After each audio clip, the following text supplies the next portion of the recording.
July 26, 2015, 6:08 p.m. A panicked snowman. One call comes in from an apartment complex in Santa Cruz, California. A young girl is missing, and her mother is beside herself.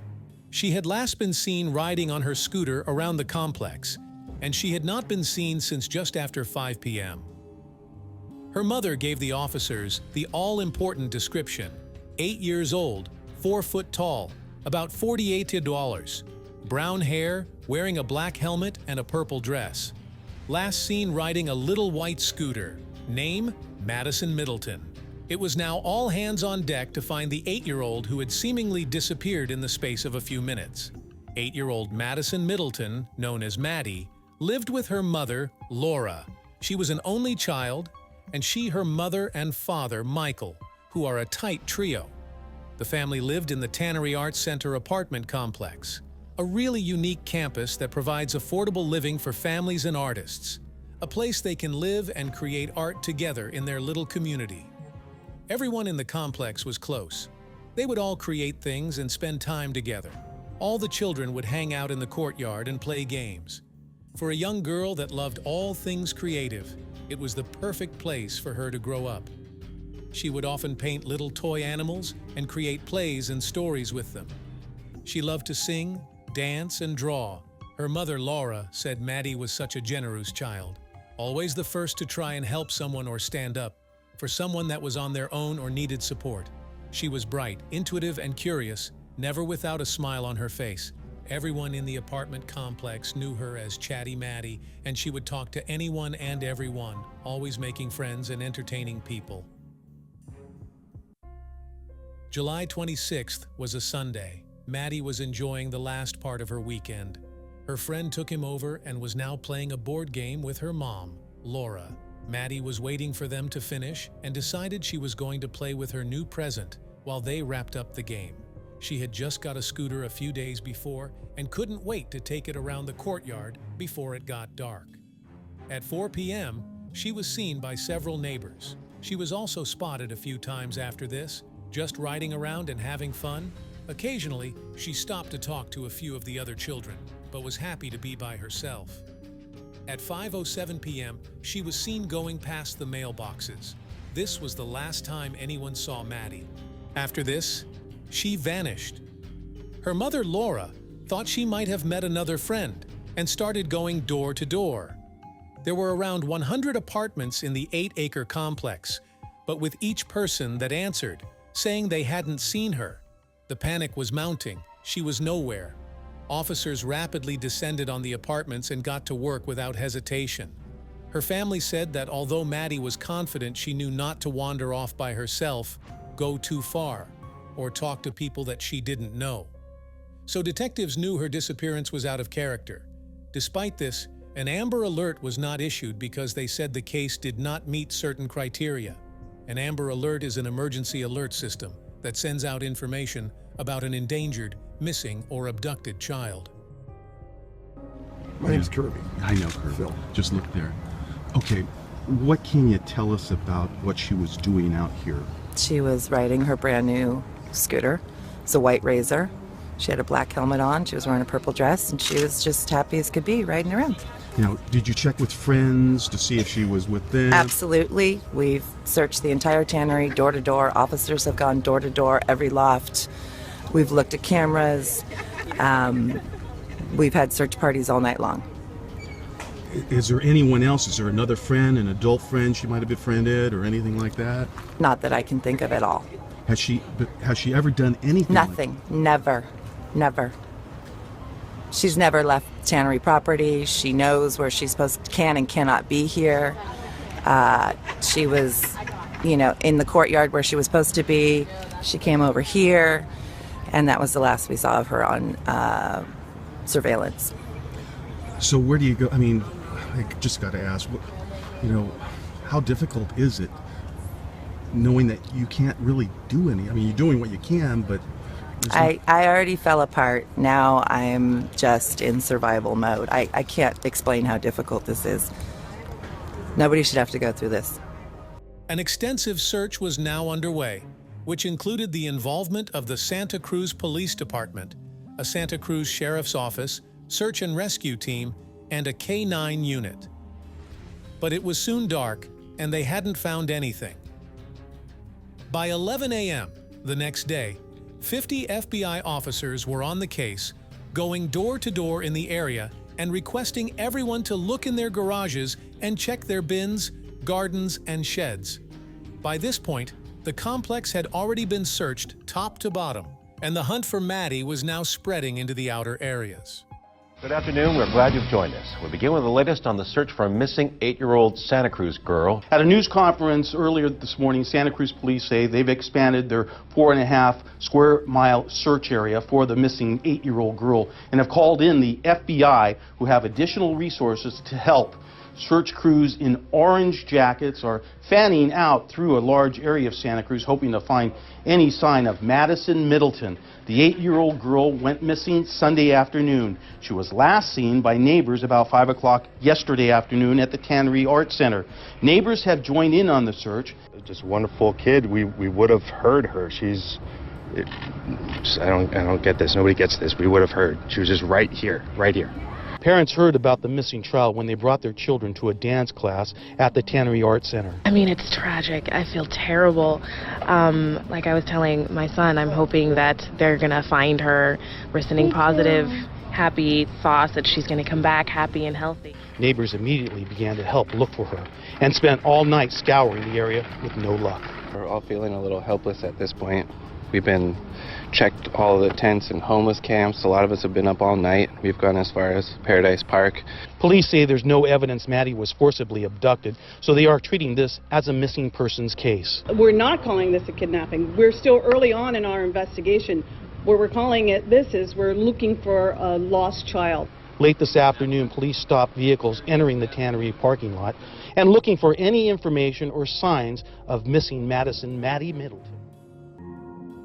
Just over a day after the search for Maddie had started,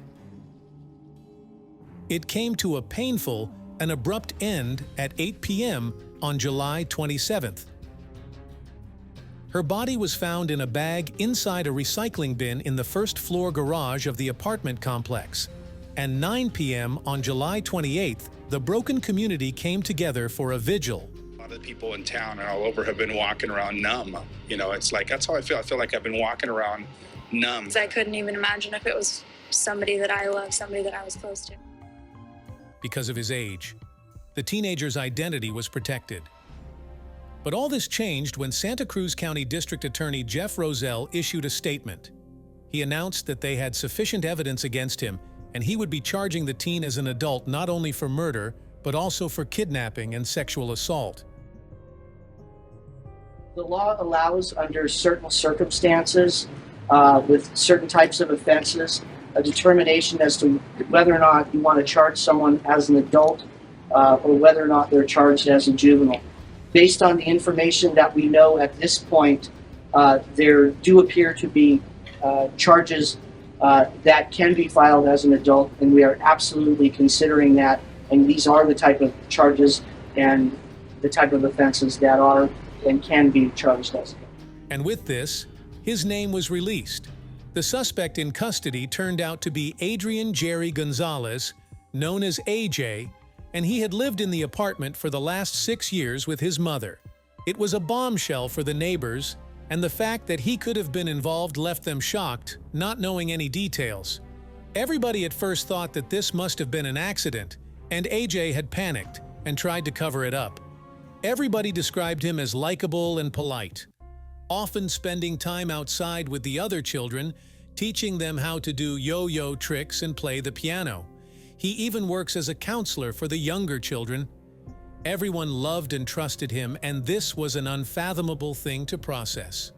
We love this guy, all of us. If you ask us what you think of him, would tell you, he's an outstanding kid. A poster child? One neighbor said. But others argued his social media posts pointed to someone who was far more troubled than anyone had realized, with many of his posts having disturbing captions. It was also said that he had abused his dog years before, and one of his friends had urged him to seek help when he started threatening to jump off of buildings. What had initially drawn police to AJ that day was that he was watching them intently as they were searching the bins. And the second the officers realized that Maddie was in there, he started to run despite the fact he wouldn't have been able to even see what they had found. He had been helping in the searches and involving himself in the investigation from the beginning, asking everyone questions about what they knew and if anyone had heard anything, something that seemed innocuous. But when police questioned him after he ran away, they realized something was very wrong and he did have something to hide. They wouldn't go into detail about what he had said or what evidence they had uncovered in his apartment, which was likely due to his age and how much they were allowed to reveal. An examination of Maddie's body came in the following day, and it was determined that her mouth had been bound with type. She had been beaten and raped before being strangled and stabbed. It was such a monstrous crime, and what poor Maddie had gone through was horrendous. District Attorney Jeff Roselle said, "We are going to bring him to justice. He is looking at life in prison." He also said that he thought being charged and tried as an adult was the only appropriate course of action, and that AJ was a sexual deviant with no place in society.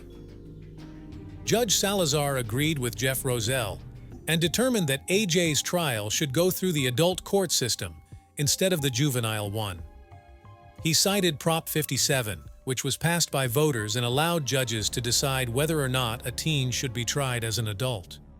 AJ entered a plea of not guilty despite his submissions, but his defense team were fighting hard to transfer his case back to juvenile court, using the controversial Senate Bill 1391, which had just come into effect.